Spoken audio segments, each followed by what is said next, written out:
Today we're going to take our first part of our notes for cell structure and function. So watch this video, and as you watch this video, I'm talking about the video that is about to pop up, not the video that I'm talking in where we continue going through slides, but the video that is about to pop up. Watch it and write 2 notes on it. The rest of the video, take notes as if I was standing in front of the classroom giving you this PowerPoint. So I will remind you after the video, but also take 2 notes over just this video right now.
All right, so make sure you have those 2 facts written down.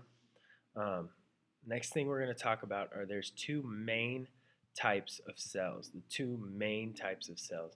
We've got eukaryotic cells and prokaryotic cells. So this picture we see here on the left is going to give us a comparison of the 2. It's a really basic comparison, really basic pictures. But as we go deeper into this understanding, we will find out the differences more and more.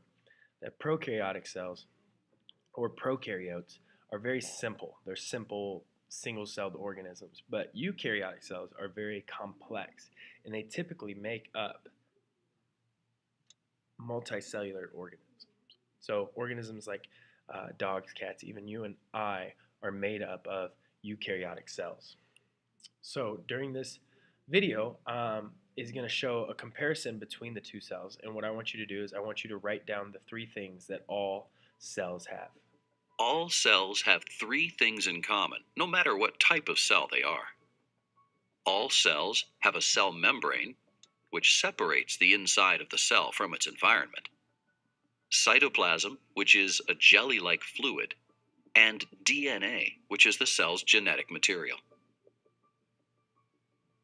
There are 2 broad categories of cells. The first category is eukaryotic cells.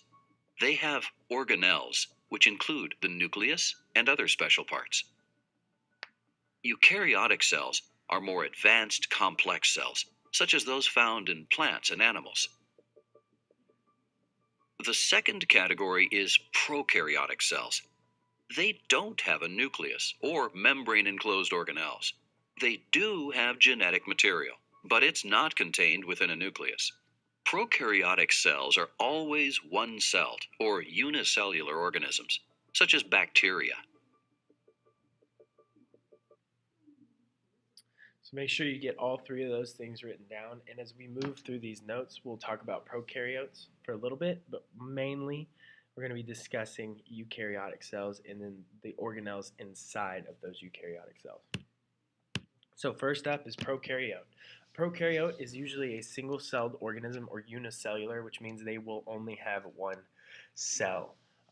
They will not be multicellular.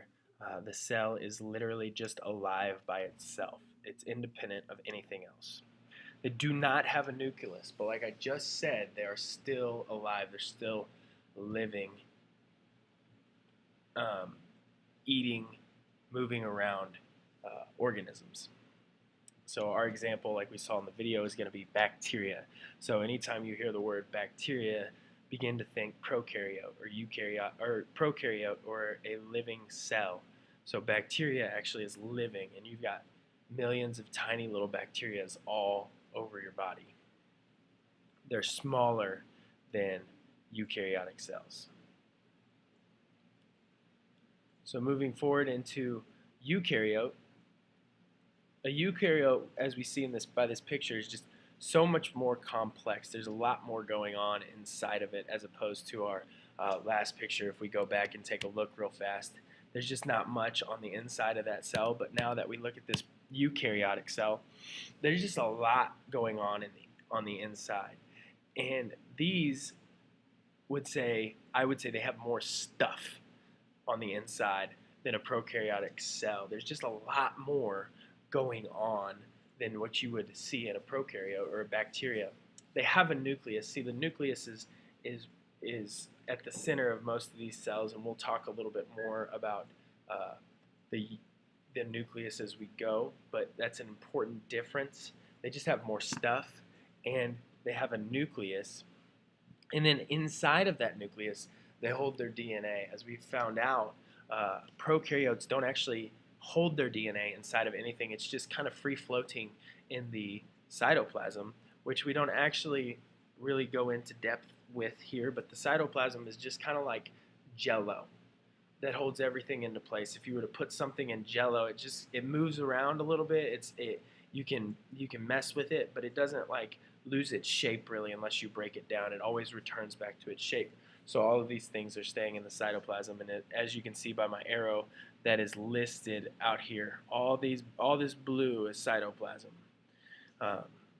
that around all those organelles. So the examples that we're going to be looking at are plants and animal cells. There are other examples like fungal cells and things of that nature with the fungus, but mainly what we will look at in class is plant and animal cell. Cell parts. Okay, let's talk about the cell parts. On an animal cell, we're going to see parts like the endoplasmic reticulum, the nucleus, the cytoplasm, the cytoskeleton, ribosomes, mitochondria, lysosomes, and Golgi bodies. As we come over to the plant cell, we're going to add a couple. We're going to see that the actual plant cells has very similar parts to it. We see that there is a nucleus. We see that there is Golgi bodies. We see that there is, or the Golgi apparatus, Golgi body and Golgi apparatus interchange. And we also see that there are some differences like chloroplasts in the cell wall and the vacuole in the middle. Those are the only like three real differences, and we don't see a lysosome, which we see on the animal cell and the plant cell. So when we look at these, rough ER and smooth ER, endoplasmic reticulum, are in both animal and plant cells, but the plant cell picture we have is more simplex than the animals or the plant cell picture we have. So the animal cell picture is a little bit more simplex, but we do see the endoplasmic reticulum. This one's the smooth endoplasmic reticulum without the dots or the ribosomes on it, and this one's the rough endoplasmic reticulum with the ribosomes on it. So don't get confused. The endoplasmic reticulum on both sides is the same as well. And there's a nucleolus, as we can see here, right there. That purple dot is right here, this darker orange-ish brown dot that we see over here. So the only differences that we're going to see are the large vacuole, the chloroplast, and the cell wall will all be in the plant cell, and the lysosome will be in the animal cell. So let's talk about these cell parts a little bit. Let's start with the most important part of the cell, which is like the brain of the cell. We're going to watch this short video and learn a little bit more about the nucleus. Organelles are the specialized parts of a cell that have unique jobs to perform. Let's start with the nucleus, the control center of the cell. The nucleus contains DNA, or genetic material. DNA dictates what the cell is going to do and how it's going to do it. So we see that the nucleus is the control center of the cell, and it also is going to contain our DNA. So we learned about DNA last unit and how it's a macromolecule and how it's important to the building blocks of life. Without DNA, we do not get the things we need to get. So the nucleus is actually like the brain of the cell. It's going to control and tell everything where to go and what to do because of the DNA inside of it telling it what to do. I just want you to realize that in comparison, the nucleus is the brain. It's not quite as complex because the brain is made up of a bunch of cells that have a bunch of nucleus, but when we're talking about just the cell, one single eukaryotic cell, we're talking about the nucleus being the brain of that cell. So moving on to the cell wall. All right, let's talk about the cell wall. What does the cell wall do? If you see a picture right here, very basic picture. It's like the shell of an egg, something that you felt before, something that's hard, it's rigid, it's protecting the cell. It supports it and protects it from bursting. So we know that plants need a lot of water to live. Well, the thing about plants and their water is when there's too much water that comes in, the cell starts to expand, and what the cell wall does is it keeps it from expanding too much and exploding to where it's bursting and breaking and dying. So the cell wall is a protective barrier, and it also supports. So plants don't have skeletons, so they don't have a support system to be able to hold themselves up. But what they do have is cell walls, and as the cell walls combine and continue to grow, they give the plant support to be able to stand upright, as opposed to just always falling over or being like a pudding kind of thing, because the cell wall is structured and it's rigid and it supports the plant's growth. When we look at the cell membrane, we're going to watch this video. It's super awesome. It's going to explain everything to you. C-double-L-M-B-R-A-N-E, control transport, selective permeability, phospholipids, carbohydrates, proteins, and cholesterol, the fluid mosaic by layer in a salt. All right, so what is the cell membrane like? It's like the inside of an egg. If you've ever done a hard-boiled egg and you peel off the outer shell, it's like that next layer that's really thin around the egg white. It controls what's going to move in and out of the cell, like he said in that little rap that he just did, which was epic, I know. But it's going to control what's allowed to come in your cell. Not everything can come in your cell, because if things that get into your cell that are harmful will kill your cell, and you can't kill the cell. You see, if you kill the cell, then the other cells are in danger of dying. The other cells begin to die, and then the function of whatever that cell was supposed to do begins to stop. So the cell membrane actually protects it from the outside. So I like to compare it to the building. There's a roof on the building and there's walls on the building, and the reason we have the roof and the walls is to protect us from the outside world, like when there's a thunderstorm or when there's snow or when there's other things going on, extreme heat or extreme cold going on outside, we're able to stay inside and be protected and comfortable from that. Just like just like the cell membrane does that for the things inside the cell, the school building does that for us when we come into here. So the cytoskeleton. Now this one's pretty funny. It's like a skeleton. It's exactly what it is. Cyto means cell. Skeleton is literally skeleton. So it's like a skeleton inside the cell. Well, what does a skeleton do for human beings? The skeleton creates our shape and allows us to change shape, and it allows movement. So we're allowed to assume the fetal position or run or curl up into a ball or, bend over. We're allowed to move. We're allowed to change shape just much like a cell is. But it also helps the cell to be able to go back to its original shape. So it keeps the shape of the cell as well. So it's allowed to change shape, but it also allows it to go back to its original shape. Like if we were to bend over to pick up something, we can always stand back up because our skeleton moves and is flexible, but it also is very strong and supports our shape. That's exactly what a cytoskeleton does for the cell. It keeps its shape for the cell. Lysosomes. Lysosomes are awesome. I'm going to let this video explain them a little more, and then I'll tell you what I think about them.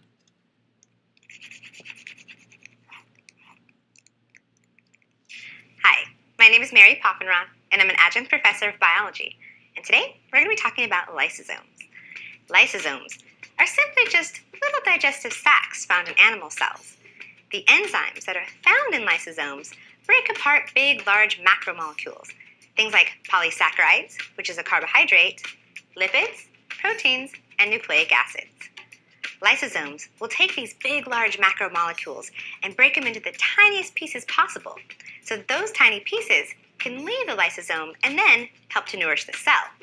Lysosomes can also destroy any bacteria that have invaded the cell, as well as get rid of any old, damaged organelles.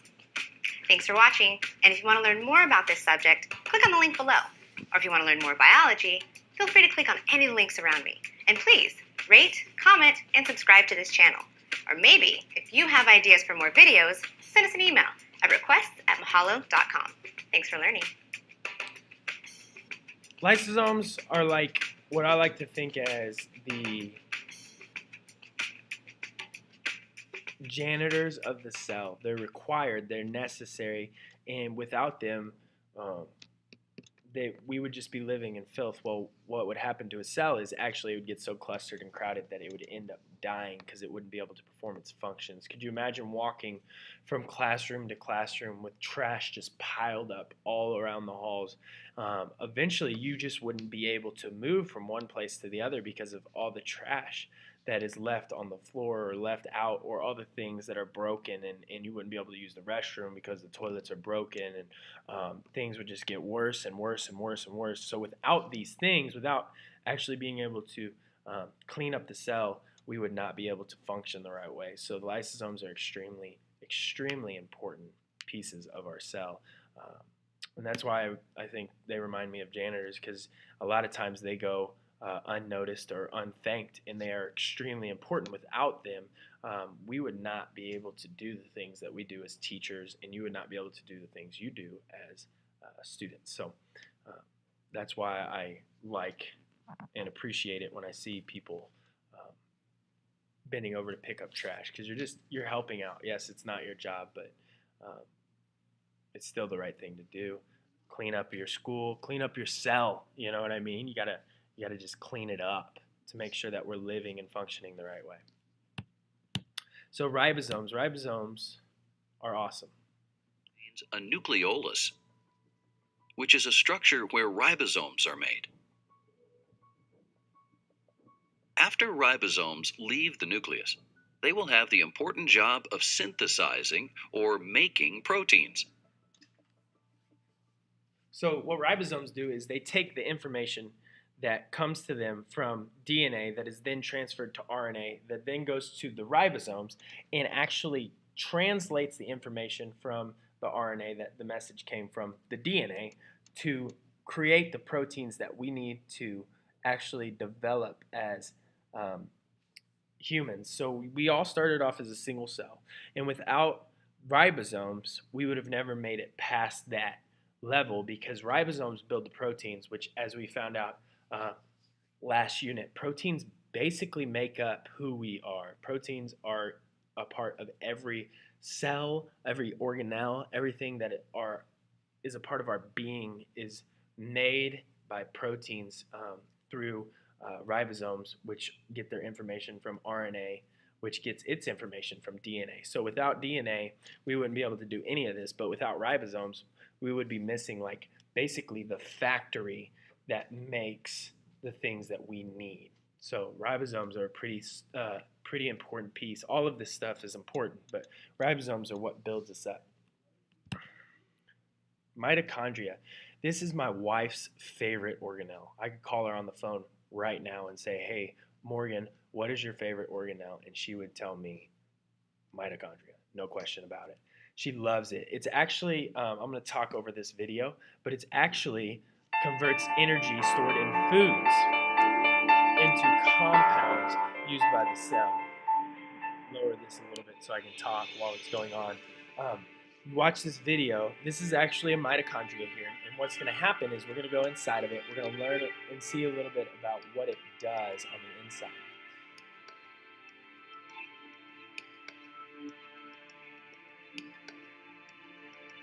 The cool thing that I think people don't realize about mitochondria is that mitochondria actually contain its own DNA, as we see right here. Those little double helix chains that we just drove by are DNA, and mitochondria has its own DNA. Most scientists believe that mitochondria is actually a prokaryote, which we learned about earlier, that got absorbed into a larger cell and actually became a part of the cell, and then ends up making its own way and function in the cell, and making itself basically useful to live inside of the cell. Now, as this video continues forward, the reason they believe all of that is because when a cell divides, which we'll talk about a little bit more later on, the mitochondria actually doesn't divide with the cell.